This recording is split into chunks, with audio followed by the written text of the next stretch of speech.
Nag-parade pa kaya kami kanina, alas 7. Parade.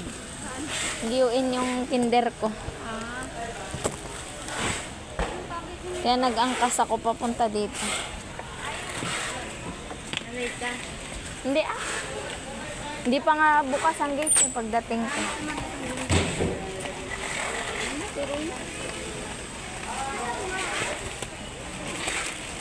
Napapaisip na nga ako, te. Ay, gintawgan ko ka ano, te. Kainis. Gintawgan ko ka Generika. Generika. Naginas ang aga. Pwede ba magsalit si Generika?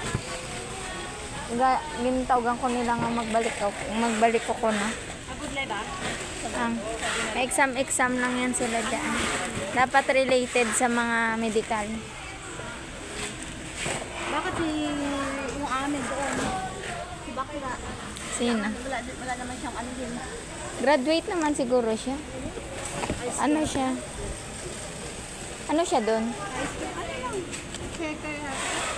Ay, all around kasi ako doon. All around yun? All around din yun? Baka malakas ng back. Diyan kasi dati, nag-exam kami diyan. Exam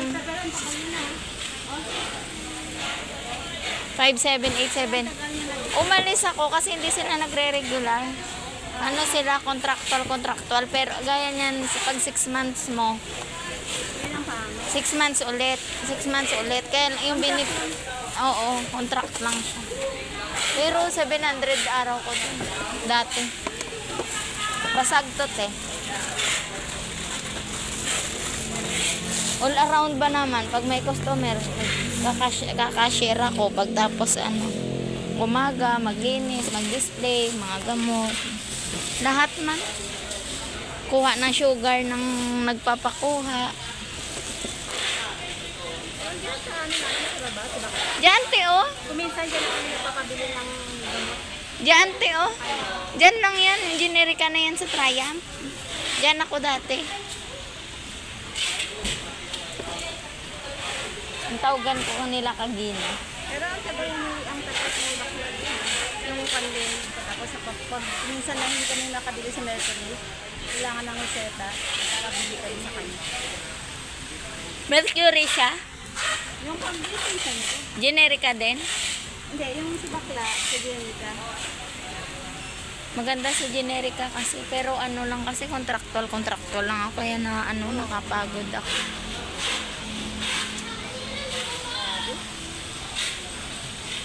Nagatapakan kasi ito. Busag na basag. Ganyan din picture ng customer.